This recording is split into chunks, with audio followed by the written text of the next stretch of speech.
ഓം നമോ ഭഗവതേ വാസുദേവായ.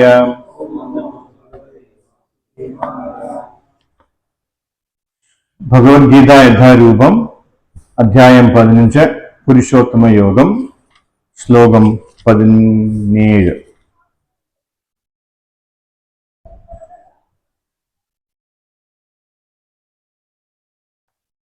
ഉത്തമ പുരുഷസ്ത്വന്യ പരമാത്മേദ്യുദാഹൃത യോ ലോകത്രയമാവിശ്യ വിവർജ്യ വ്യയ ഈശ്വര. ഉത്തമ പുരുഷസ്ത്വന്യ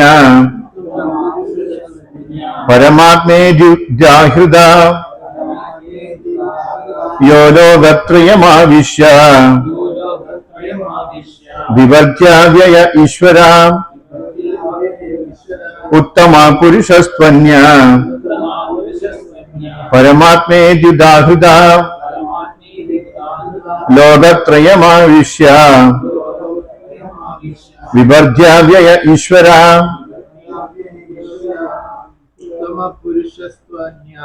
ഉത്തമ പുരുഷസ്ത്വന്യ പരമാത്മേദ്യുദാഹൃത യോ ലോകത്രയമാവിശ്യ വിവർജ്യ വ്യയ ഈശ്വര.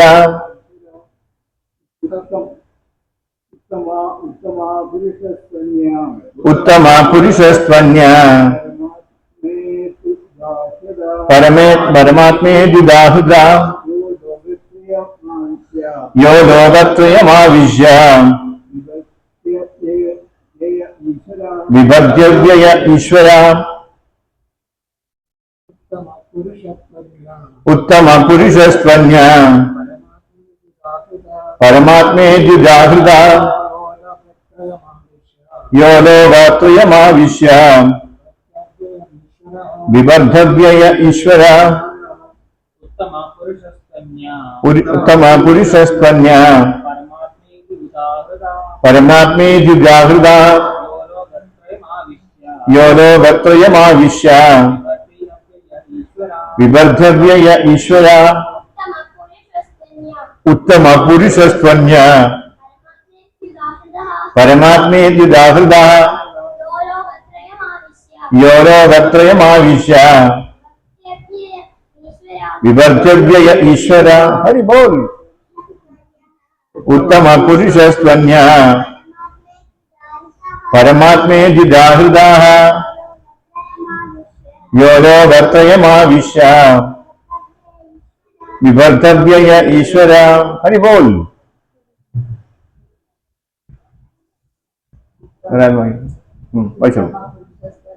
ഉത്തമ പുരുഷസ്ത്വന്യ പരമാത്മേദ്യുദാഹൃത യോ ലോകത്രയമാവിശ്യ വിവർജ്യ വ്യയ ഈശ്വര. ഹരികൃഷ്ണ. രണ്ട് മക്കൾക്കും ഒരു പ്രത്യേക കയ്യടി കൊടുക്കാം. നമ്മൾ ഇങ്ങനെ തന്നെ നോക്കിക്കൊണ്ടിരുന്ന കണ്ണങ്ങാനും പോയ അക്ഷരങ്ങൾ വേറെ പറയും. അവരിതേ ഇപ്പൊ കാണാതെ പറയുക. നമസ്കരിച്ചിരിക്കുന്നു. ഹരേ കൃഷ്ണ. ഇനിയും പഠിക്കണം കേട്ടാ. Very good. Medical. Very good. മോക്കം അറിയാമോ? മോക്കം അറിയാം. ഹരേ കൃഷ്ണ. വാക്കർത്ഥം നമുക്ക് നോക്കാം. അന്യത്തു, ഈ രണ്ട് തരക്കാർക്കും പുറമെയുള്ളവനാകട്ടെ, പരമാത്മാ ഇതി, പരമാത്മാവെന്ന് ഉദാഹൃത പറയപ്പെടുന്നു. ഉത്തമാഹ, പുരുഷാഹ, പുരുഷോത്തമനാകുന്നു. യാഹ, യാതൊരു, അവ്യയ, വ്യയമില്ലാത്തവൻ. ഈശ്വര, ഈശ്വരൻ. ലോകത്രയം, മൂന്ന് ലോകങ്ങളിലും. ആവിശ്യ, ആവേശിച്ചിട്ട്. വിഭർത്തി, ഭരിക്കുന്നു. ഇവരെ കൂടാതെ പരമപുരുഷനായ പരമാത്മാവ് എന്നറിയപ്പെടുന്ന അവ്യയനായ ഭഗവാനുണ്ട്. അദ്ദേഹം മൂന്ന് ലോകങ്ങളിലും അന്തർഗതനായി അവയെ പുലർത്തിപ്പോരുന്നു. ഭാവാർത്ഥം ജയ ശ്രീല പ്രഭുപാദ് കി ജയ്. ഈ ശ്ലോകത്തിന്റെ ആശയം കഠോപനിഷത്തിൽ ഭംഗിയായി ആവിഷ്കരിച്ചിട്ടുണ്ട്. ശ്വേത അശ്വര ഉപനിഷത്തിലും അങ്ങനെ തന്നെ. ബദ്ധരും മുക്തരുമായ ജീവാത്മാക്കൾ സംഖ്യാതീതരാണ്. അവർക്കുപരിയാണ് പരമാത്മാവായ പരമപുരുഷനെന്ന് ഈ കൃതികൾ സ്പഷ്ടമാക്കുന്നു. നിത്യോ നിത്യാനാം ചേതനശ്ചേതനാം. ബദ്ധരും മുക്തരുമായ ജീവസത്തകൾക്കിടയിൽ അത്യുന്നതനായ ഒരു ജീവസത്തയുണ്ട്. ആ ഭഗവാൻ ജീവാത്മാക്കളെ സംരക്ഷിക്കുകയും അവരുടെ വ്യത്യസ്ത കർമ്മങ്ങളെ മുൻനിർത്തിക്കൊണ്ട് സുഖ ദുഃഖാനുഭവങ്ങൾ നൽകുകയും ചെയ്യുന്നതാണ് ഇതിന്റെ ആശയം. ഭഗവാൻ പരമാത്മരൂപേണ സർവ്വജീവികളുടെയും ഹൃദയത്തിൽ സ്ഥിതി ചെയ്യുന്നുണ്ട്. ഈ പരമാത്മാവിനെ അറിയുവാൻ സാധിച്ച ബുദ്ധിമാനായ ഒരുവൻ മാത്രമാണ് പൂർണ്ണശാന്തി നേടാൻ യോഗ്യനാകുന്നത്. ഹരേ കൃഷ്ണ. ഓം അജ്ഞാനതിമിരാന്ധസ്യ ജനാഞ്ജനശലാകയാ ചക്ഷുരുന്മീലിതമസ്മൈ ശ്രീ ഗുരുവേ നമഃ. നമാവോം വിഷ്ണുപദായ കൃഷ്ണപ്രസ്ഥായ ഭൂതലേ ശ്രീമതി ഭക്തിവേദാന്ത സ്വാമിനിധി നാമനെ. നമസ്തേ സരസ്വതി ദേവി ഗൗരി വാണി പ്രചാരണെ निर्विशेष शून्यवादी पाश्चात्य देश तारिणे. जय श्री कृष्ण चैतन्य प्रभु नित्यानंद श्री अद्वैत गदाधर शिवाचार्य गौर भक्त वृंद. हरे कृष्णा कृष्णा कृष्णा हरे हरे, हरे राम राम राम हरे हरे. हरे कृष्ण.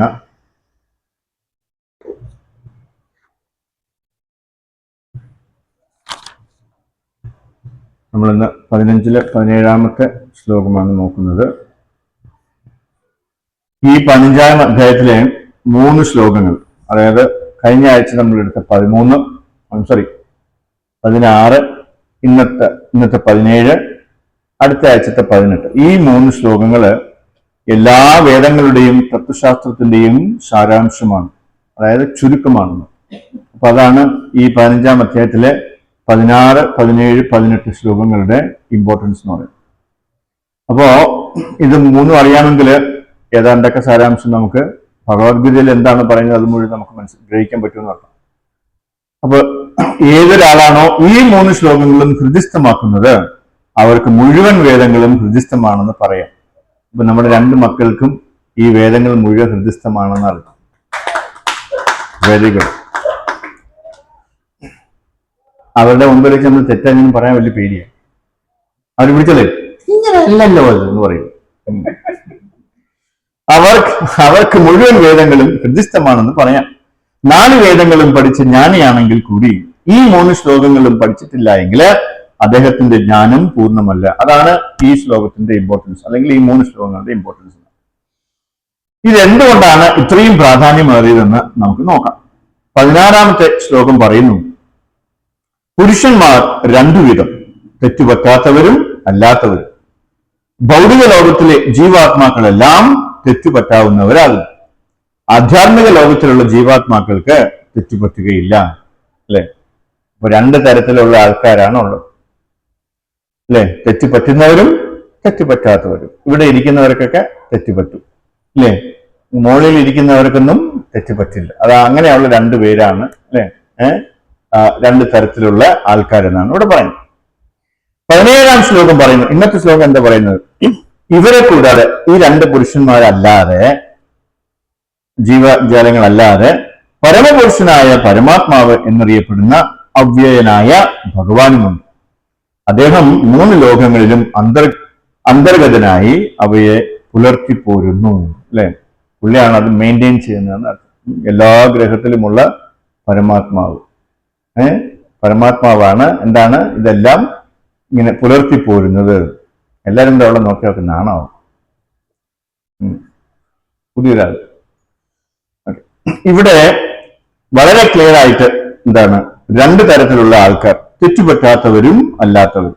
ആദ്യത്തെ കൂട്ടർ ഭൗതിക പ്രകൃതിയുടെ അധീനതയിലും 2ാമത്തെ കൂട്ടർ ഭൗതിക പ്രകൃതിക്ക് അതീതരും. ഇന്നത്തെ ശ്ലോകം പറയുന്നു, ഇവരെ 2 പേരുടെയും കൂടാതെ ഭഗവാൻ കൃഷ്ണനും ഉണ്ട്. ഈ ലോകത്ത് ഒരുപാട് ആൾക്കാരുണ്ട്. ഞാൻ ദൈവമാണെന്ന് പറയുന്നവർ, അല്ലെ? അയാൾ ഈശ്വരനാണെന്ന് പറയുന്നവർ, ഇയാൾ ഈശ്വരനാണെന്ന് പറയുന്നവർ, എല്ലാവരും ഈശ്വരരാണ്. ഇതാണ് എന്ത് ഇങ്ങനെ പറയുന്നവരൊക്കെ ആരാണ്? എന്താണ്? മായാവാദികൾ, അല്ലെ? അവരെയാണ് നമ്മൾ മായാവാദികൾ എന്ന് പറയും. ഞാനാണ് ഈശ്വരൻ എന്ന് പറഞ്ഞു നടക്കുന്നില്ലേ? മായാദേവി ഏറ്റവും കൂടുതൽ അറ്റാക്ക് ചെയ്തിരിക്കുന്ന അവരെയാണെന്ന് അർത്ഥം. അതിന്റെ അപ്പുറത്തേക്ക് ഇല്ല. അതുകൊണ്ടാണ് അവർക്ക് തോന്നുന്നത് ഞാൻ ഈശ്വരനാണ്. അല്ലെ, ഒരു ഈശ്വരൻ ആരെങ്കിലും പറഞ്ഞിട്ടുണ്ടെങ്കിൽ നമുക്ക് ചിരിക്കാം. എന്താണ് കഷ്ടം, ഇയാളാണ് ഏറ്റവും കൂടുതൽ പിടിച്ചിരിക്കുന്നത് മായാദേവി എന്ന് പറയണം. അല്ലേ? അപ്പൊ ഇതാണ്, ഈ ലോകത്ത് ഒരുപാട് ആൾക്കാരുണ്ട് ഞാൻ ദൈവമാണെന്ന് പറയുന്നവർ. അയാൾ ഈശ്വരനാണ്, ഇയാൾ ഈശ്വരനാണ്, എല്ലാവരും ഈശ്വരനാണെന്ന് പറയുന്നത്. ഇതാണ് മായാവാദം. മറ്റൊരു കൂട്ടരുണ്ട് ഭഗവാന് രൂപമില്ല എന്ന് വിചാരിക്കുന്നവർ, അല്ലെ, അല്ലെങ്കിൽ വാദിക്കുന്നവർ. മായാവാദികളെക്കാളും ഉയരുന്നവരാണ് ഈ കൂട്ടർ. അതെന്തുകൊണ്ടാണ് അങ്ങനെ പറയുന്നത്? മായാവാദികളും അവ്യക്തിഗതവാദികളും, അതില് അവർ കമ്പയർ ചെയ്യുമ്പോ അവ്യക്തഗതവാദികൾ കുറച്ചുകൂടെ മുകളിലേക്ക് നിൽക്കുന്നതെന്ന് നമുക്ക് തോന്നാം, അല്ലെ, കുറച്ചുകൂടെ അല്ലെ നല്ല ആൾക്കാരാണെന്ന് പറയാം. എന്താ കാര്യം? അവർ അറ്റ്ലീസ്റ്റ് ഭഗവാനെ ഉണ്ടെന്ന് അവര് അല്ലെ സമ്മതിക്കുന്നുണ്ടല്ലോ. അത് തന്നെ ഒരു വലിയ കാര്യം. ഭഗവാനെ രൂപമില്ല എന്നല്ലേ അവർ പറയുന്നുള്ളൂ, ഭഗവാനെ ഇല്ല മായാവാദികളെ പോലെ അത് പറയുന്നില്ലല്ലോ. അതുകൊണ്ടാണ് എന്താണ് അവ്യക്തഗതവാദികള് അല്ലെ കുറച്ചുകൂടെ മുകളിലുള്ള ഒരു പ്ലാറ്റ്ഫോമിലാണെന്ന് പറയുന്നത്. ഈശ്വരൻ ഭൗതിക ഗുണങ്ങളാൽ നിയന്ത്രിക്കപ്പെട്ട ഒരാളല്ല.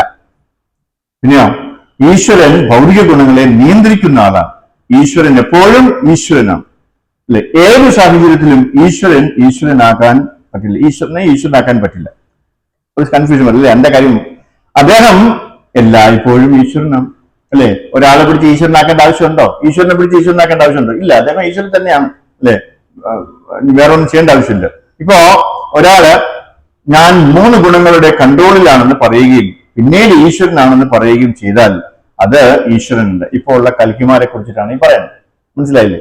എന്താണ്, അവരെല്ലാം കുറച്ചു നേരത്തെ 3 ഗുണങ്ങൾക്ക് അതീതരായിരുന്നു. ഒരു സുപ്രഭാതത്തിൽ ചാടി എണ്ണിട്ട് അവർ പറയാണ് ഞാൻ ഇതിലൊക്കെ മുകളിലാണെന്ന് പറഞ്ഞു കഴിഞ്ഞാൽ നമുക്കത് എങ്ങനെ വിശ്വസിക്കാൻ പറ്റും? അല്ലേ? ഞാൻ ഈശ്വരനാണ്, എല്ലാവരും വന്ന് എന്നെ ഭജിക്കും എന്നൊക്കെ പറഞ്ഞാൽ നമുക്ക് എങ്ങനെ വിശ്വസിക്കാൻ പറ്റും? അല്ലെ? അതാണ് ഇവിടെ പറയുന്നത്. അത് ഈശ്വരനല്ല. ഇപ്പോൾ ഈശ്വരനെ മറ്റെന്തോ നിയന്ത്രിക്കുന്നു എന്ന് പറഞ്ഞാൽ, അല്ലെങ്കിൽ ആരോ ഈശ്വരനെ നിയന്ത്രിക്കുന്നുണ്ടെന്ന് പറഞ്ഞാൽ അദ്ദേഹം ഒരിക്കലും ഈശ്വരനല്ല. ഈശ്വരൻ എന്ന് പറഞ്ഞാൽ എപ്പോഴും ശാശ്വതമായി പരമോന്നത വ്യക്തിയായിരിക്കും. അദ്ദേഹം സ്വതന്ത്രനാണ്, പരമോന്നത ആസ്വാദകനാണ്. ഭാഗവതത്തിൽ പറയുന്നു ഭഗവാനെ നമുക്ക് 3 രീതിയിൽ തിരിച്ചറിയാൻ പറ്റും, അല്ലെ. അതേത് ശ്ലോകമാണെന്ന് ആർക്കെങ്കിലും അറിയാം? മോളേജ് ഇവിടെ ഇരിപ്പുണ്ടല്ലേ? വദന്തി തത്വം യജ്ഞാനം അദ്വയം ബ്രഹ്മേതി പരമാത്മേതി ഭഗവാനിതി സഭ്യതേ. നിരപേക്ഷ തത്വം ഗ്രഹിച്ച ജ്ഞാനിയായ അതീന്ദ്രിയവാദികൾ ഈ അദ്വൈത തത്വത്തെ ബ്രഹ്മൻ, പരമാത്മാവ്, ഭഗവാൻ എന്നിങ്ങനെ സംയോജന അല്ലെങ്കിൽ എന്താണ് സംബോധന ചെയ്യുന്നുണ്ട്. ആദ്യം നാം ബ്രഹ്മനായി മനസ്സിലാക്കുന്നു, പിന്നീട് അത് പരമാത്മാവായി മനസ്സിലാക്കുന്നു, അവസാനം നാം ഭഗവാനും. ഇതാണ് അതിന്റെ ചുരുക്കം. എന്താണ്, നമ്മൾ ആദ്യം അത് ബ്രഹ്മമായിട്ടാണ് മനസ്സിലാക്കുന്നത്, പിന്നീട് അത് കുറച്ചുകൂടി നമ്മൾ അടുത്തെത്തുമ്പോൾ അത് പരമാത്മാവാണെന്ന് നമുക്ക് മനസ്സിലാക്കാൻ പറ്റും, ഗ്രഹിക്കാൻ പറ്റും. പിന്നീടാണ് നമുക്ക് എന്താണ് യഥാർത്ഥ ഭഗവാനെ നമുക്ക് കാണാൻ പറ്റുന്നതെന്ന് അർത്ഥം. നാം ഇപ്പൊ അതിനൊരു ഉദാഹരണം അവിടെ പറയുന്നുണ്ട്. നാം ഒരു ഗ്രാമപ്രദേശത്തോടു കൂടി കാറിൽ ഇങ്ങനെ പോകുമ്പോൾ, ഒരു ഗ്രാമപ്രദേശത്തോട് നമ്മളിങ്ങനെ കാറിൽ ഇങ്ങനെ പോയിക്കൊണ്ടിരിക്കുകയാണെന്ന് വിചാരിക്കും. അപ്പൊ നമ്മൾ ഈ തമിഴ്നാട്ടിലോട്ടൊക്കെ മധുരയിലൊക്കെ പോയവർ ഇപ്പൊ അനുഭവിച്ചിട്ടുണ്ടാവും, അല്ലെ. കുറെ ദൂരത്തിൽ എന്തോ ഒരു പച്ച കളർ പോലെ കാണാൻ പറ്റും, അല്ലെ. ഒരു പച്ച കളർ, എന്തോ ആണ് അറിയത്തില്ല, എന്തോ ഒരു പച്ച നിറമുണ്ട്. കുറെ ദൂരം കഴിയുമ്പോഴാണ് നമുക്ക് അറിയാൻ പറ്റുന്നത് അത് എന്താണ്. വായിക്കാൻ ഇവിടെ, അല്ലെ. നാം ഒരു ഗ്രാമപ്രദേശത്തോടുകൂടി കാറിൽ പോകുമ്പോൾ നമുക്ക് വളരെ ദൂരെയായി അങ്ങ് ആകാശത്ത് ഒരു പച്ച നിറം കാണുമാറാകും. അപ്പോൾ നമുക്ക് മനസ്സിലാകും അവിടെ എന്തോ ഒരു പച്ച നിറത്തിൽ ഉണ്ടെന്ന്. പക്ഷേ ഒന്നും തെളിച്ച് മനസ്സിലാവൂല, അല്ലെ. തെളിച്ചൊന്നും കാണാൻ പറ്റില്ല നമുക്ക്. ഈ ഒരു അവസ്ഥ നമ്മുടെ ആദ്യത്തെ അവസ്ഥയെ, അതായത് ബ്രഹ്മൻ റിയലൈസേഷൻ ആയി നമുക്ക് താരതമ്യം ചെയ്യാം. ഭഗവാൻ അനശ്വരനാണെന്ന് മനസ്സിലാക്കും, അല്ലെ. അപ്പോ വളരെ ദൂരെ നിന്ന് കാണുന്ന ആ പച്ച നിറം, നമ്മളിങ്ങനെ കാർ ഓടിച്ച് പോകുമ്പോൾ ഇങ്ങനെ തമിഴ്നാട്ടിലോട്ടൊക്കെ പോയി കഴിഞ്ഞാൽ കുറെ ദൂരെ ഒരു ചെറിയൊരു പച്ച നിറം കാണാൻ പറ്റില്ലേ, അല്ലെ. അത് നമ്മൾ അടുത്ത് വന്നാൽ എന്താണെന്ന് അറിയാൻ പറ്റില്ല. അപ്പൊ ദൂരെ നിന്ന് കാണുന്ന ആ പച്ച നിറത്തിനെയാണ് ബ്രഹ്മൻ റിയലൈസേഷൻ എന്ന് പറയുന്നത്. അല്ലെങ്കിൽ ബ്രഹ്മത്തിലെത്തി എന്ന് പറയില്ലേ, അവരൊക്കെ അത്രേ കാണുന്നുള്ളൂ. അപ്പോ പിന്നെ നമ്മൾ കാറ് കുറച്ചുകൂടി മുന്നോട്ട് പോകുമ്പോൾ നമുക്ക് നേരത്തെ കണ്ട പച്ച നിറത്തിന്റെ ഏതാണ്ട് അടുത്ത് എത്തുമ്പോൾ നമുക്ക് മനസ്സിലാക്കും അതൊരു എന്തായിരുന്നു, ഒരു പർവ്വതമായിരുന്നു, ഒരു മലയായിരുന്നു, അല്ലെ. മലയായിരുന്നു നമുക്ക് മനസ്സിലാക്കാൻ പറ്റും.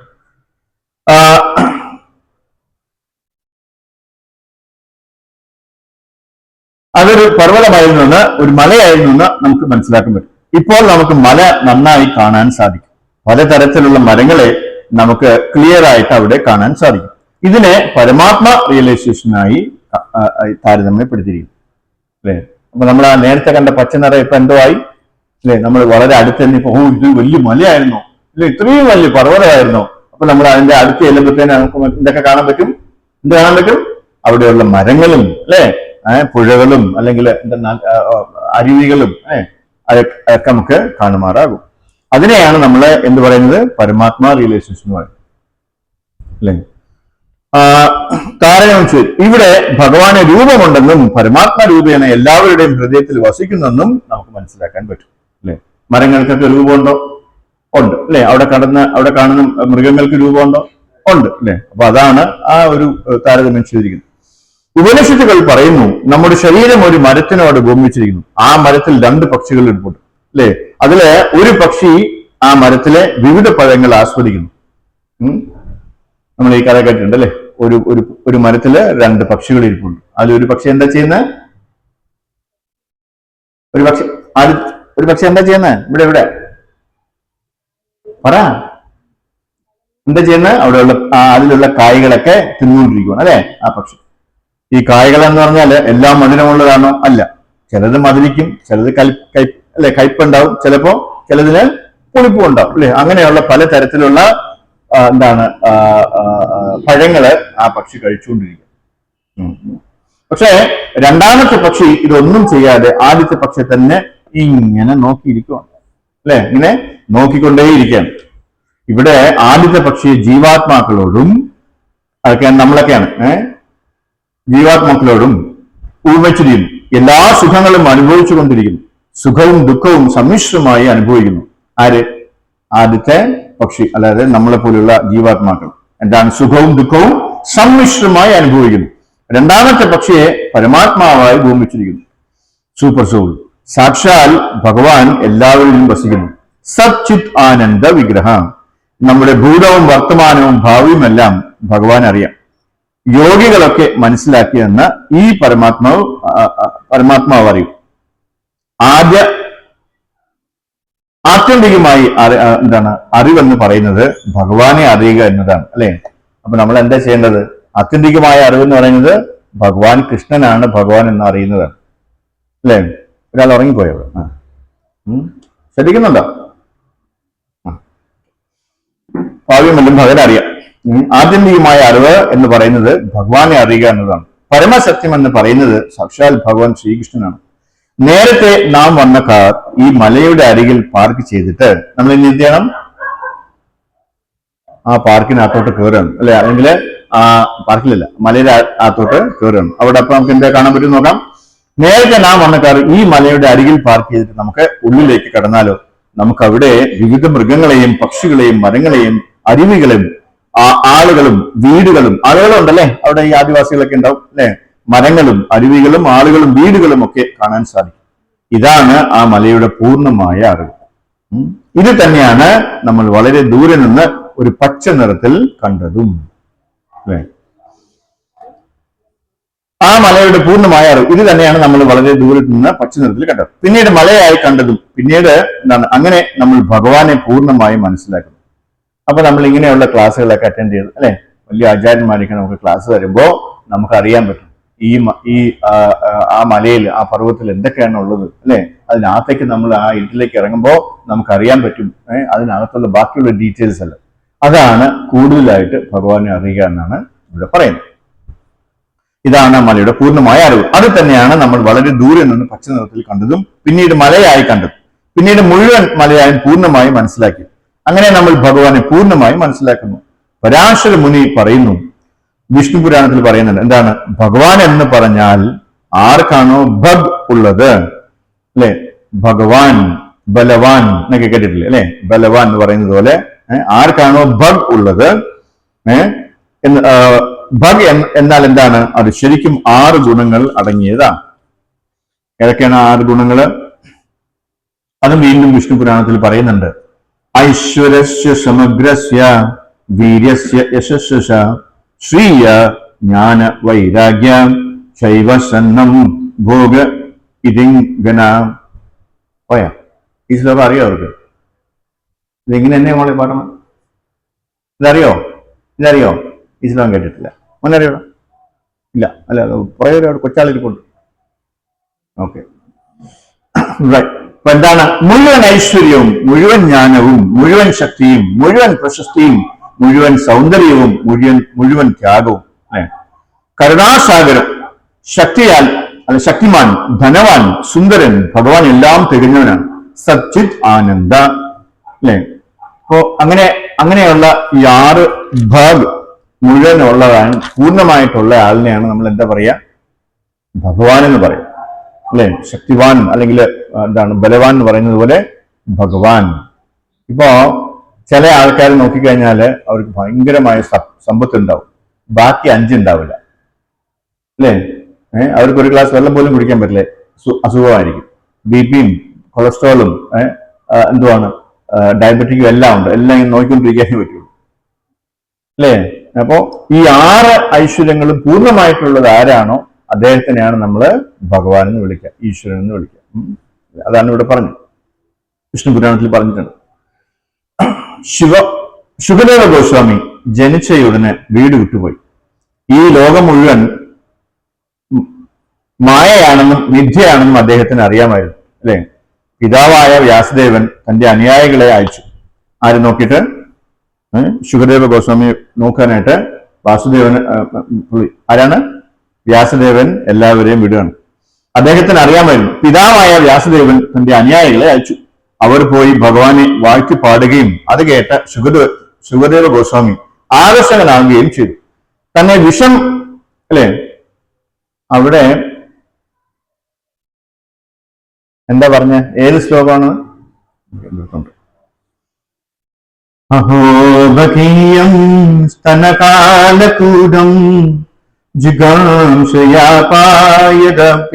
അസാധ്വി ലഭേ ഗദിന്ദാതി ഉചിതം തദോന്യാം കംവദയാലും ശരണം വൃജേമ. വിശ്വസിക്കാൻ കൊള്ളാത്തവളും മാറിൽ മാരകമായ വിഷം പുരട്ടി കുടിപ്പിക്കാൻ ശ്രമിച്ചവളുമായിട്ടും ഒരു രാക്ഷസിക്ക് അല്ലെങ്കിൽ പൂതനയ്ക്ക് മാതാവിന്റെ സ്ഥാനം നൽകിയ കൃഷ്ണനേക്കാൾ കരുണയുള്ള മറ്റാരെ ഞാൻ അഭയം പ്രാപിക്കും, അല്ലെ? കൊല്ലാൻ ശ്രമിച്ച ഒരു രാക്ഷസിയെ സ്വന്തം മാതാവിന്റെ സ്ഥാനത്ത് ഇരുത്തി വാഴ്ത്തുക എന്ന് പറഞ്ഞാല് നമ്മളെ കൊണ്ട് പറ്റുമോ? അല്ലെ? നമ്മൾ അവരെ എങ്ങനെയെങ്കിലും തല്ലിക്കൊല്ലാനേ നോക്കുള്ളൂ, അല്ലെ? ഭഗവാൻ മാത്രമേ, അത്രയും മേഴ്സിഫുൾ ആണ് ഭഗവാൻ. ആ ഭഗവാനെ അല്ലാതെ ഞാൻ വേറെ ആരെയാണ് അഭയം പ്രാപിക്കേണ്ടതെന്നാണ് ഇവിടെ പറയുന്നത്, അല്ലെ? അതാണ് യഹോബഹീയം.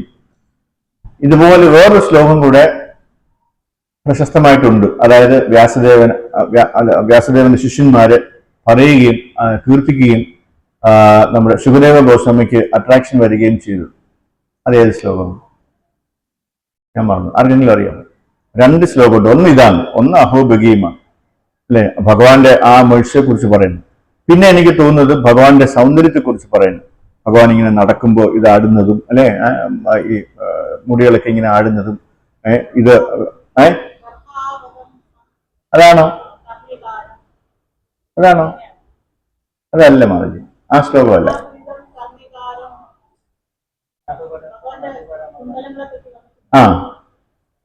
സൗന്ദര്യത്തെ കുറിച്ച് വർണ്ണിക്കുന്നതാണ്. കുണ്ടലം കുടുങ്ങുന്നത് ആണോ?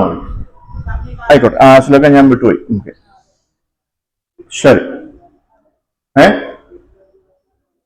ആരാ പാടുന്നത്? ഓ, അതാണോ? ഓക്കെ, ശരി, ആയിക്കോട്ടെ. നമുക്കിപ്പോ ഇത് മതി. അഹോബഹീയം സ്തനകാലകൂടം, വിശ്വസിക്കാൻ കൊള്ളാത്തവളും മാറിൽ മാരകമായ വിഷം പുരട്ടി കുടിപ്പിക്കാൻ ശ്രമിച്ചവളുമായിട്ടും ഒരു രാക്ഷസിക്ക് ഭൂതനയ്ക്ക് മാതാവിന്റെ സ്ഥാനം നൽകിയ കൃഷ്ണനേക്കാൾ കരുണയുള്ള മറ്റാരെ ഞാൻ അഭയം പ്രാപിക്കും എന്നാണ് ഈ ശ്ലോകം പറയുന്നത്. അത് കാണിക്കാൻ വേണ്ടിയാണ് ഞാനത്. അപ്പൊ അത് കേട്ടിട്ടാണ് ആർക്ക്? നമ്മുടെ ശുകദേവ ഗോസ്വാമിക്ക് ഒരു അട്രാക്ഷൻ ആവുകയും, അല്ലെ? ഭഗവാനെ കുറിച്ച് കൂടുതൽ അറിയണമെന്ന് പറഞ്ഞിട്ട് അവിടെ തന്നെ നമസ്കരിക്കാം. നിങ്ങൾക്ക് എവിടെ കിട്ടുകയും ചോദിച്ചു, അല്ലെ? അപ്പൊ പറയും, ഇത് ഞങ്ങളുടെ ഗുരുദേവൻ പറഞ്ഞു തന്നാണ്. അതെനിക്ക് എവിടെ, അദ്ദേഹത്തിന് എനിക്കൊന്ന് കാണണമല്ലോ എന്ന് പറഞ്ഞിട്ട് ഇതിനെ പിടിച്ചോണ്ട് പോവാണ്. ആരെ? ശുകദേവ ഗോസ്വാമിയെ കാട്ടിൽ നിന്ന് പിടിച്ചോണ്ട് പോവാണ്. വ്യാസദേവന് ഭയങ്കര സന്തോഷമായിട്ടുണ്ടാവും, അല്ലെ? അവിടെ ചെല്ലുമ്പോഴാണ് അറിയുന്നത് എന്റെ പിതാവാണ് ഇവരുടെയൊക്കെ ഗുരുവെന്നും എന്റെ പിതാവാണ് ഇതൊക്കെ പറഞ്ഞു കൊടുത്തതെന്ന് മനസ്സിലാക്കിയിട്ട് എന്നാ പിന്നെ എനിക്ക് ബാക്കിയും കൂടെ കേട്ടേ പറ്റുള്ളൂ എന്ന് പറഞ്ഞിട്ട് അവിടെ ഇരുന്ന് ഭാഗവതം മുഴുവൻ പഠിക്കുകയാണ് ചെയ്യുന്നത്. അതാണ് എന്താണ് ശുകദേവ ഗോസ്വാമി. അപ്പൊ അങ്ങനെയുള്ള ഭഗവാനെ അല്ലാതെ ഞാൻ ആരെയാണ് ശരണം പ്രാപിക്കേണ്ടത്? തന്റെ ശത്രുവിനോട് പോലും ഭഗവാന്റെ പരമകാരുണ്യത്തിന് ഇത് ഒരു ഉദാഹരണമാണ്, അല്ലെ? കുട്ടിക്കാലത്ത് ആ അത്ഭുത ബാലനെ കൊല്ലാൻ ശ്രമിച്ച ഭൂതന എന്ന രാക്ഷസി അദ്ദേഹത്തിന് മാരകമായ വിഷം കൊടുത്തു. ഒരു കുട്ടിയുടെ വേഷം അഭിനയിക്കുകയായിരുന്ന ഭഗവാൻ സാക്ഷാൽ പരമദിവ്യോത്തമ പുരുഷനായ ശ്രീകൃഷ്ണൻ തന്നെയാണെന്ന് തിരിച്ചറിയാൻ കേവലം ഒരു രാക്ഷസിയായ അവൾക്ക് കഴിയുമായിരുന്നു. അതാണ് ഭഗവാന്റെ മറ്റൊരു ശ്രേഷ്ഠത. ഏതെങ്കിലും പാട്ട് അഭിനയിക്കാൻ കൊടുത്തു കഴിഞ്ഞാൽ അതങ്ങ് അഭിനയിച്ച് തകർത്തേക്ക്, അവിടെ പിന്നെ യാതൊരു ഒരു ഒരു ഒരു പെർസെൻറ്റേജ് പോലും ബാക്കിയിടില്ല, അല്ലെ? അത് എന്തുമാത്രം ഭംഗിയാക്കാൻ പറ്റുമോ അത് ഒരു കൊച്ചുകുട്ടിക്ക് എങ്ങനെയാണോ ചെയ്യാൻ പറ്റുന്നത് അതുപോലെ ചെയ്യൂ, അല്ലെ? അതാണ് യശോദമ്മായി വടിയെടുത്ത് അടിക്കാൻ തുടങ്ങിയപ്പോ കരഞ്ഞുകൊണ്ട് ഓടിയത്, അല്ലെ? ആ കരച്ചില് ഉള്ള ഫോട്ടോ കണ്ടിട്ടില്ല നമ്മൾ. ഭഗവാൻ എന്തിനാ കരയണേ? കാര്യം എന്താണ്? എന്റെ പാട്ടെന്ന് പറയുന്നത് കൊച്ചുകുട്ടിയായിട്ട് അഭിനയിക്കാൻ, അല്ലെ?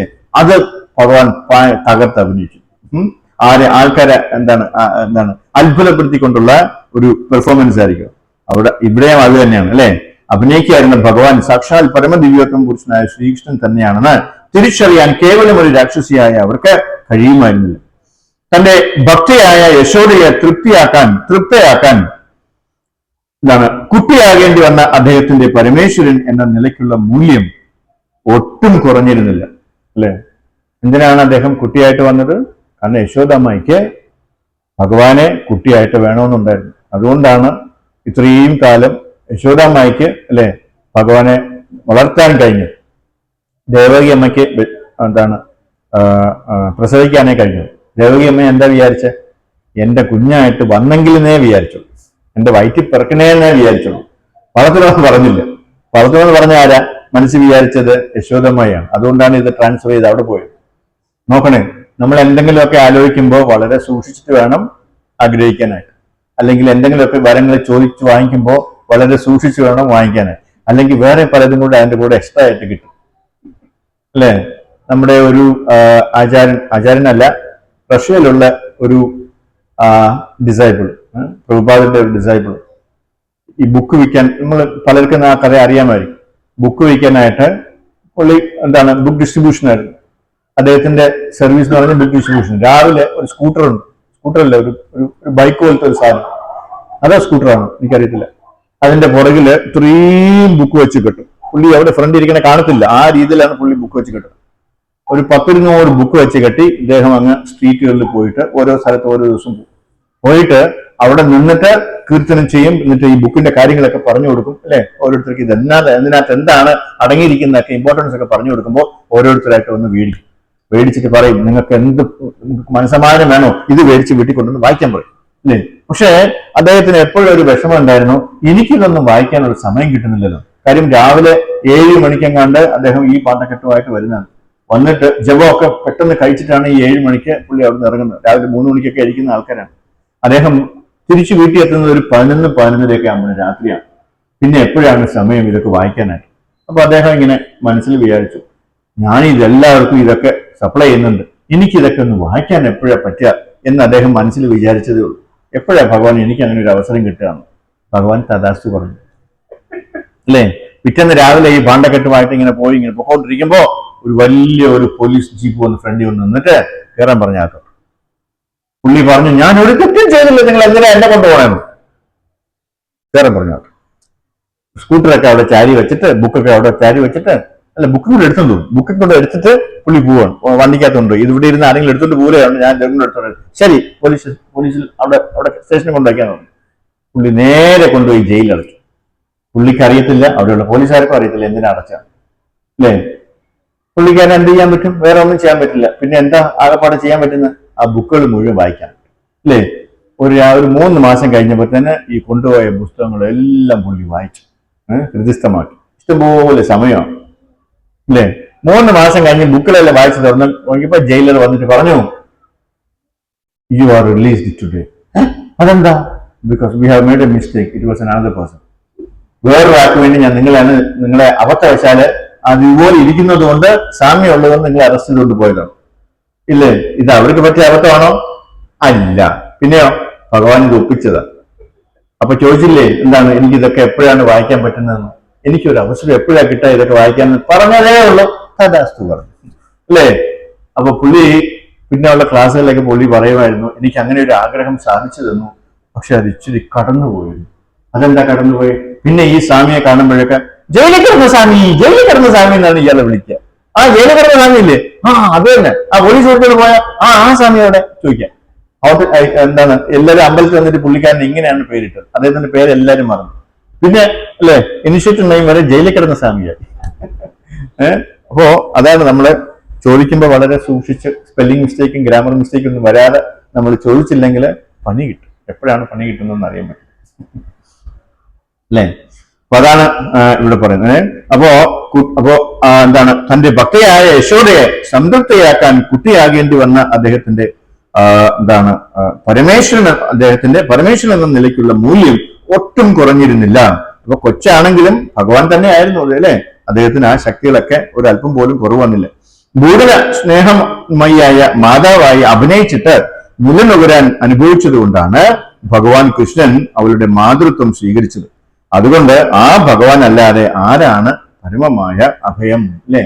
നമുക്ക് അഭയം പ്രാപിക്കാനായിട്ട് ഏറ്റവും പറ്റിയ ഒരാൾ ആരാണ്? ആ ഭഗവാൻ തന്നെയാണ്, അല്ലെ? ഭൂതനയ്ക്ക് മോക്ഷം കൊടുത്തിട്ട് സ്വന്തം അമ്മയുടെ സ്ഥാനം കൊടുത്ത ആ ഭഗവാനെയാണ് എനിക്ക് കൂടുതൽ ഇഷ്ടം എന്നാണ് ഇവിടെ പറയുന്നത്. അപ്പോ ശുകദേവ ഗോസ്വാമി ഇത് കേട്ടിട്ടാണ് അദ്ദേഹത്തിന് ഭയങ്കരമായിട്ട് ആകർഷമാവുകയും എന്താണ് ശിഷ്യന്മാരുടെ കൂടെ പോവുകയും ചെയ്തു. എന്താണ് ഇത് കേട്ട് ശുകദേവ് ഗോസ്വാമി ആകർഷകനാവുകയും ചെയ്തു. തന്നെ വിഷം കഴിപ്പിച്ച് കൊല്ലാൻ വന്ന ഭൂതനയെ ഗോലോക വൃന്ദാവനത്തിൽ തന്റെ അമ്മയാക്കിയ ആ പരമപുരുഷനെ സ്മരിച്ചുകൊണ്ട് തന്റെ പിതാവിന്റെ അടുത്തേക്ക് ശുകദേവ ഗോസ്വാമി പോയി, അല്ലെ? നമ്മളെല്ലാവരും തന്നെ പല തരത്തിലുള്ള സുഖങ്ങൾ അനുഭവിക്കാനായിട്ട് ഇങ്ങനെ പരക്കം പായുന്ന ആൾക്കാരാണ്, അല്ലെ?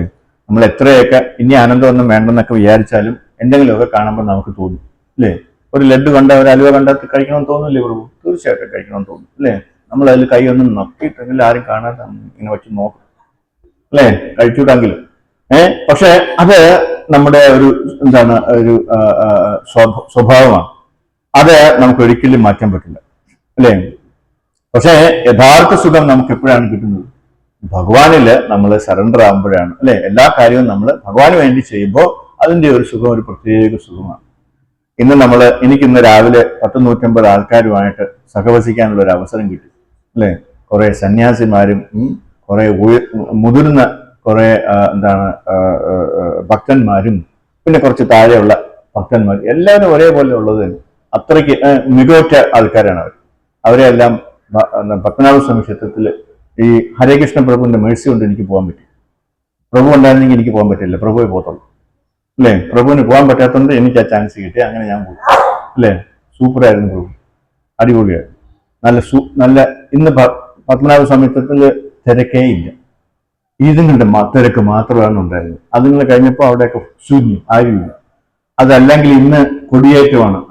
അവിടെ എങ്ങനെ നമുക്ക് അടുക്കാൻ പറ്റുമോ? ഭഗവാന്റെ ഭക്തന്മാർ വന്നപ്പോൾ ഭഗവാൻ ബാക്കി എല്ലാവരെയും അങ്ങ് മാറ്റി നിർത്തിയിട്ട് ഭക്തന്മാരെ കയറ്റിവിട്ടു. അവരെല്ലാം വളരെ സുഖമായിട്ട് അവർ വിചാരിച്ച എല്ലാ ദിവസവും ഇങ്ങനെയാണെന്നാണ്, സുഖമായിട്ട് നടന്ന് പോയി ഭഗവാനെ കാണാൻ വിചാരിച്ചു, അല്ലെ? 3 പാസാണ് ആയപ്പോഴും കിട്ടിയത്. അത് നമ്മുടെ മഹാരാജാക്കന്മാരെ കൊടുത്തിട്ട് ബാക്കി എല്ലാവരും മറ്റേ ക്യൂലാണ് വന്നത്. വളരെ നല്ല ഒരു അനുഭവമായിരുന്നു. അവരെല്ലാം സദാഹരിയായിട്ടിരിക്കുന്ന ആൾക്കാർ, വേറെ ഒരു പരിപാടിയില്ല. ഞാൻ കാറും കൊണ്ട് പോവാണ്. എന്തിനാണ്? മഹാരാജനെ കൊണ്ടുപോകാൻ. മഹാരാജ വെയിലിൽ നടന്നുപോയി. ഞാൻ നടന്നു പോയിക്കോളാന്ന് പറഞ്ഞു. ഞാൻ പോയി വിളിച്ച് കാറിൽ പോകാം. കാരണം തിരിച്ചു വന്നപ്പോൾ 11:30, നല്ല തിളച്ചത്, അല്ലെ? തറയിൽ ചവിട്ടാൻ പറ്റില്ല, ആ രീതിയിൽ തിളയ്ക്കുന്ന ചൂടാണ്. ആ ചൂടിൽ തമ്പാനൂർ വരെ നടന്നു പോയിക്കോളാം.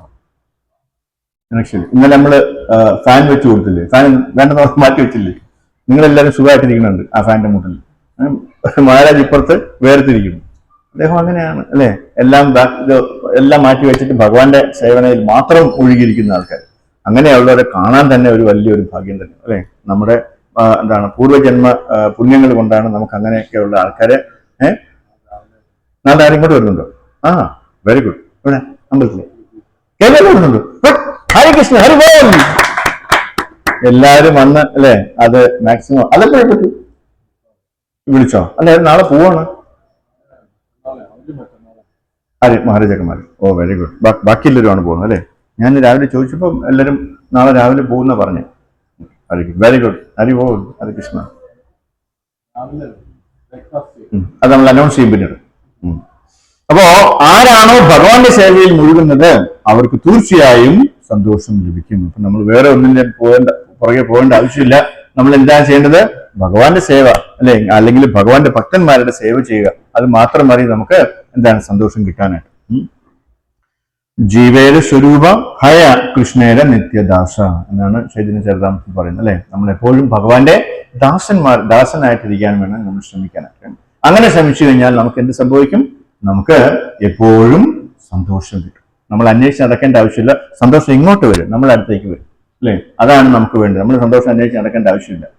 സന്തോഷം പതുക്കെ നടന്ന് നമ്മളെ അടുത്തേക്ക് വരും അല്ലെ. അതിന് ഏറ്റവും വലിയ എളുപ്പ വഴി എന്താണ്? ഭഗവാനെ സേവിക്കുക, സദാ ഹരിയായിട്ടിരിക്കുക അല്ലെ. എപ്പോഴും നമ്മൾ ഭഗവാനെ എങ്ങനെ സേവിക്കാന്ന് മാത്രം ആലോചിച്ചിട്ടിരുന്നാൽ മതി. ഹരേ കൃഷ്ണ. ഞാനിവിടെ നിർത്തുകയാണ്.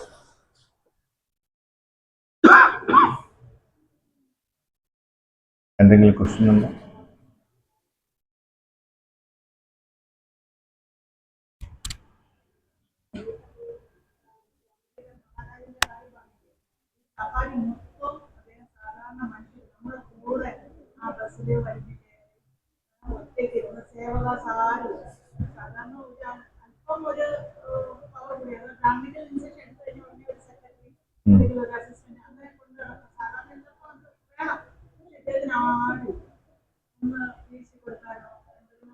അതെന്താ ഇഷ്ടമല്ല ചെയ്യുന്നത്?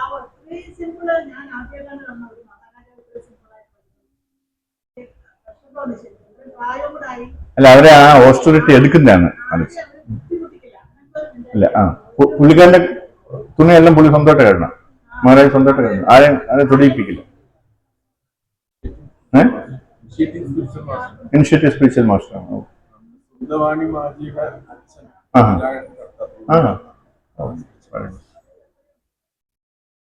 അദ്ദേഹം സന്യാസം എടുത്തത് ആരുടെ നിന്നാണ്? തമാൽ കൃഷ്ണ മഹാരാജ്, പ്രഭുപാദരുടെ ഡിസൈപ്പിൾ. പക്ഷെ അദ്ദേഹം സന്യാസം എടുത്തിരിക്കുന്നത് തമാൽ കൃഷ്ണ മഹാരാജ്. വളരെ എലിവേറ്റഡ് ആയിട്ടുള്ള ഒരു ഡിവോട്ടി.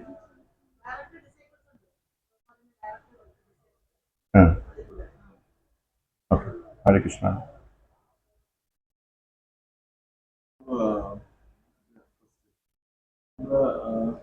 ഇപ്പൊ ഈ ക്ലാസ്സിൽ നമ്മളൊക്കെ വന്നിരിക്കുമ്പോൾ കൃഷ്ണനെ കുറിച്ചും ഒക്കെ നമ്മൾ കേൾക്കുന്നത്.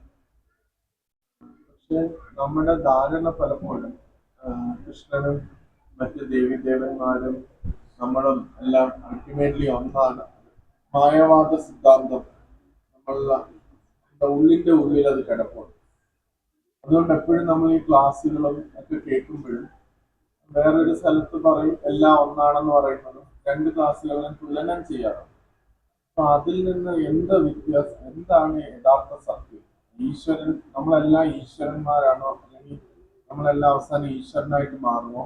ഈശ്വരൻ വ്യത്യസ്തനും നമ്മൾ എപ്പോഴും ഇതായിട്ട് ഒരു അംശമായിട്ടൊന്നും തുടരും? എന്താണ് അതിന്റെ?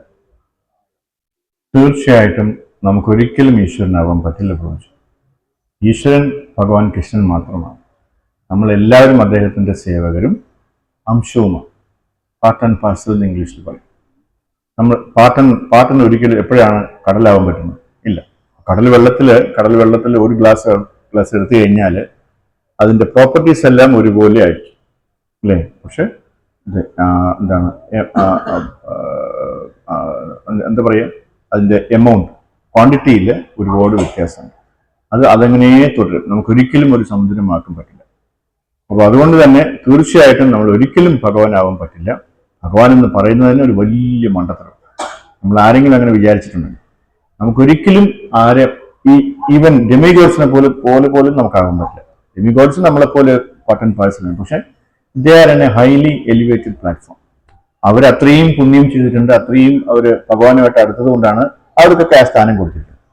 സോ നമ്മള് എന്താണ് അങ്ങനെയുള്ള ഡെമിഗോഡ്സിനെ കണക്കും താഴെയുള്ള ആൾക്കാരാണ്. അപ്പൊ നമുക്കാണെങ്കിലും ഡെമിഗോഡ്സിനാണെങ്കിലും ഒരിക്കലും ഈശ്വരനാകാൻ പറ്റില്ല. അത് ഒരേ ഒരാളേ ഉള്ളൂ, ഈശ്വര കൃഷ്ണ സച്ചിദാനന്ദ. നമുക്കൊരിക്കലും ഈശ്വരനാകാൻ പറ്റില്ല. അങ്ങനെ ആരെങ്കിലും അങ്ങനെ ഈശ്വരനാണെന്ന് പറയുന്നുണ്ടെങ്കിൽ അതുപോലൊരു വലിയ മണ്ടത്തരം വേറെ അറിയില്ല, അല്ലെ? നമ്മൾ നേരത്തെ പറഞ്ഞല്ലോ, മായ ഏറ്റവും കൂടുതൽ പിടിച്ചിരിക്കുന്നത് അങ്ങനെയുള്ള ആൾക്കാരെയാണ് വിചാരിക്കുന്നത്. കേരളത്തില് നമ്മൾ നോക്കിക്കഴിഞ്ഞാല് പല പല ഭാഗവത സപ്താഹങ്ങളിലും വല്ല ഈ പ്രഭാഷണങ്ങളിലൊക്കെ എല്ലാവരും ഈ തത്വമാണ് പറയുന്നത്. എല്ലാം ഈശ്വരനാണ്, എല്ലാം ഒന്ന്. ജീവൻ വിവേകാനന്ദ, രാമകൃഷ്ണ പരമഹംസ, അങ്ങനെയൊക്കെ വലിയ വലിയ ആൾക്കാരായിട്ട് പറയുന്ന വ്യക്തിത്വങ്ങളെല്ലാം ഇങ്ങനെ എല്ലാം ഒന്നാണ്, എല്ലാം ഈശ്വരനാണ് എന്നുള്ള ഇതാണ് പറയുന്നത്. അപ്പൊ ഇത്രയും ആൾക്കാർ ഇങ്ങനെ പറയുമ്പോൾ നമ്മള് മാത്രം ഈശ്വരൻ ഇത് നമ്മളെ അംശമാണ് എന്ന് പറയുമ്പോൾ നമ്മൾ അതിനെ തെറ്റ് എന്ന് ആൾക്കാർക്ക് തോന്നും. അതെന്താ അതിനകത്ത് എന്താണ്, എന്തിന്റെ ബേസിലാണ് നമ്മൾ അങ്ങനെ പറയുന്നത്? നമുക്കതിലൊന്നും ചെയ്യാൻ പറ്റില്ല. അത് അവർക്ക് അത്രയ്ക്കും ഭാഗ്യമുള്ളൂ, അല്ലേ? എപ്പോഴാണോ അവർ ഈ ജന്മത്തിൽ അല്ലെങ്കിൽ അടുത്ത ജന്മത്തിൽ എപ്പോഴെങ്കിലും കൃഷ്ണാബോധം സ്വീകരിക്കുമ്പോൾ അവർക്കത് മനസ്സിലാവും. ഈ ജന്മത്തിൽ അവർക്ക്, പ്രത്യേകിച്ച് കേരളത്തിലുള്ളവർക്ക് വലിയ പാടാണ്. നമ്മുടെ ശങ്കരാചാര്യർ അങ്ങനെ ഒരു വലിയ അബദ്ധം കാണിച്ചു, അത് അങ്ങനെ ഫോളോ ചെയ്യുന്നു. മുക്കാലുള്ള ആൾക്കാരും അതാണ് ഫോളോ ചെയ്യുന്നത്.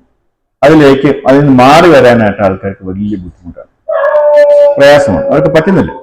നമ്മൾ എന്ത് കൊപ്പറയാണ് കാണിക്കണമെന്നാണ് അവർ നമ്മളോട് ചോദിക്കണം. നിങ്ങൾ ഇത് ചെയ്തിട്ട് നിങ്ങൾക്ക് എന്ത് ചെയ്യാൻ പറ്റുമെന്നാണ്. പക്ഷെ അവരെന്താ ചെയ്യുന്നതെന്ന് അവർക്ക് മനസ്സിലാവുന്നില്ല. നന്നാവുന്ന വഴി പറഞ്ഞു കൊടുത്തു കഴിഞ്ഞാൽ അവർക്ക് അത് അക്സെപ്റ്റ് ചെയ്യാനുള്ള മനസ്സില്ല.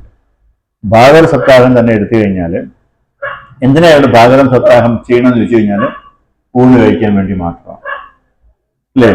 അവിടെയുള്ള മാതാജിമാർക്കൊക്കെ വളരെ ഫ്രീ ആണ്. രാവിലെ തൊട്ട് വൈകിട്ട് വരെ ഉച്ചവരെ കിടന്നുറങ്ങാം. അവിടെ 8 മണിക്ക് ഭാഗവത സപ്താഹം തുടങ്ങും, അവരാരും പോകത്തില്ല. 12 മണിയാകുമ്പോൾ പാത്രമായിട്ട് ഇറങ്ങും, അല്ലേ? അതാണ് അവരുടെ ഭാഗവത സപ്താഹം. അന്നം കിട്ടുക എന്നുള്ളത്. തിരിച്ചു വരുമ്പോൾ എന്ത് സന്തോഷത്തിലാണെന്നറിയാം, നിറച്ച് പിടിച്ചോണ്ട് വരുന്നത്. അവരും കഴിക്കും, എന്നിട്ട് വീട്ടിലുള്ളവർക്കും കൂടെ ചുമന്നുകൊണ്ട് വരും. ഇതാണ് ഭാഗവത സപ്താഹം. അവിടെ ഇരിക്കുന്ന ആചാര്യന്മാരോ അവരെ തന്നെ പറയുന്നുണ്ട്, പലവരും ഞാൻ കേട്ടിട്ടുണ്ട്. അതായത് നിങ്ങൾ നാമം ജപിക്കണമെന്ന് പറയുന്നുണ്ട് അവർ. പക്ഷെ ഒരാൾ ചോദിച്ചു ഏത് നാമം ജപിക്കണം, ചോദിച്ചപ്പോഴാണ് പുള്ളിക്കാരൻ അങ്ങോട്ടും ഇങ്ങോട്ടും നോക്കിയത്. അവിടെ നിൽക്കും, കമ്മിറ്റി മെമ്പേഴ്സ് അവിടെ നിൽക്കുന്നു, അല്ലേ? ഇയാളാണ് എനിക്ക് എപ്പോഴും എന്നെ വിളിക്കുന്നത്, അവിടുത്തെ മെയിൻ ആള്. അദ്ദേഹം അവിടെ നിൽക്കുന്നു, അല്ലേ? എന്റെ ഊണ് ഞാൻ വെറുതെ ഇല്ലാതാക്കണോ? നിങ്ങൾക്ക് ഇഷ്ടമുള്ള നാമം ജപിച്ചോളാൻ പറഞ്ഞു. അയാളൊന്നും പറഞ്ഞില്ലല്ലോ.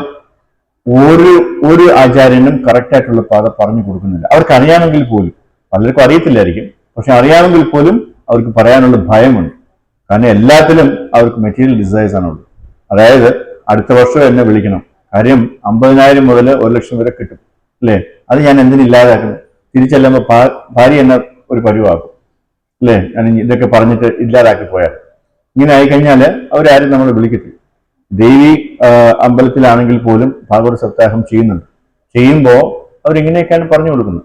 കറക്റ്റായിട്ടുള്ള ഒരു കഥയും ആരും പറയുന്നുണ്ട്. കഥയൊക്കെ വളരെ ഭംഗിയായിട്ട് പറയും, പക്ഷെ സർവോത്തമ പുരുഷൻ, പരമപുരുഷൻ ആരാണ്, കൃഷ്ണനാണെന്ന് ഒരു ഒരിക്കലും പറയത്തില്ല. പറഞ്ഞു കഴിഞ്ഞാൽ അങ്ങേർക്ക് അടുത്ത വർഷം വരാൻ പറ്റില്ല. അപ്പൊ അതുകൊണ്ട് ആ ഒരു രീതിയിൽ എന്നാണോ മാറുന്നത്, ഹരേകൃഷ്ണ പ്രസ്ഥാനം, കൃഷ്ണാബോധ പ്രസ്ഥാനം, ഇസ്കോൺ വളരെയധികം ഭംഗിയായിട്ട് അത് ചെയ്യാൻ ശ്രമിക്കുന്നുണ്ട്. അവരുടെ പരിധിക്കുള്ളിൽ നിന്നിട്ട് മാക്സിമം ചെയ്യാൻ ശ്രമിക്കുന്നുണ്ട്. പക്ഷെ അതിനൊക്കെ ഒരു ലിമിറ്റ് ഉണ്ട്. നമുക്ക് എല്ലായിടത്തും എത്താൻ പറ്റത്തില്ല. നമ്മൾ തന്നെ പല അമ്പലങ്ങളിലും പോകുന്നുണ്ടെങ്കിലും അവർക്കൊക്കെ അത് ഇഷ്ടപ്പെടുന്നുണ്ട്. ഇന്നിപ്പോ തന്നെ ഒരാളെ വിളിച്ചിട്ട് വളരെ നല്ലൊരു അഭിപ്രായമാണ് ഒരു അമ്പലത്തിൽ ചെയ്തതിനെ കുറിച്ച് പറയുന്നത്. അവിടെയുള്ള ആൾക്കാർക്കൊക്കെ ഭയങ്കരമായിട്ട് ഇഷ്ടപ്പെട്ടു.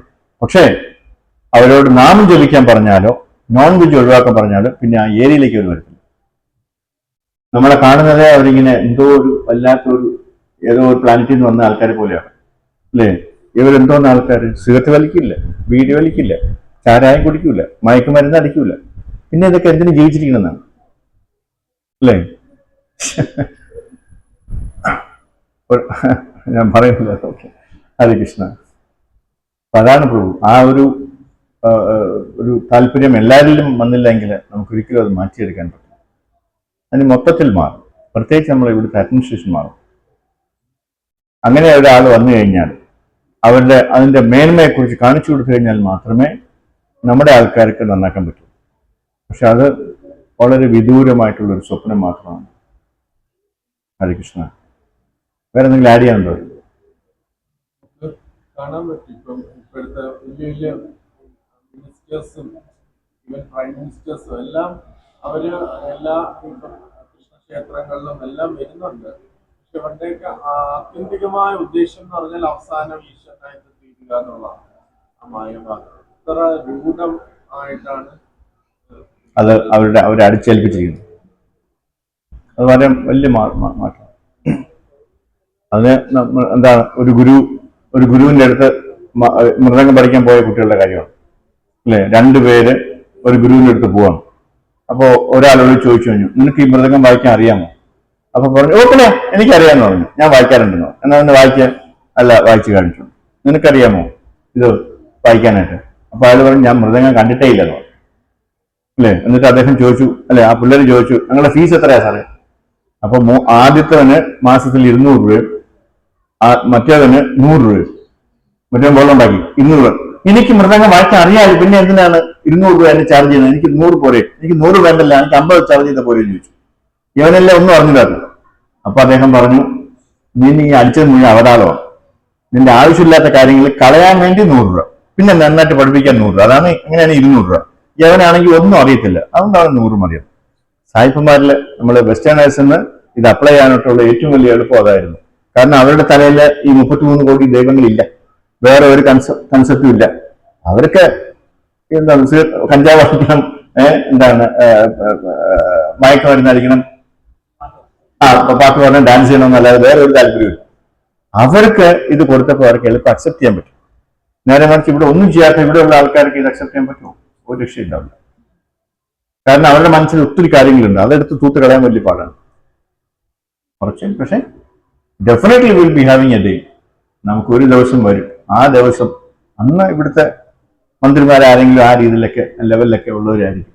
അവരാരെങ്കിലുമൊക്കെ പറഞ്ഞു കൊടുക്കുകയും അവരത് അനുഷ്ഠിച്ചു കാണിച്ചു കൊടുക്കുകയും ചെയ്തു കഴിഞ്ഞാൽ there will be followers. അങ്ങനെയൊക്കെ ഒരു വിദൂര സ്വപ്നമായിട്ട് നമുക്ക് പ്രതീക്ഷിക്കാം. അത്രയേ ഉള്ളൂ. പ്രതീക്ഷിക്കാം. വേറെ എന്തെങ്കിലും ക്വസ്റ്റ്യൻസ് ഉണ്ടോ? അനൗൺസ്മെന്റ്സ് എന്തെങ്കിലും ഉണ്ടോ?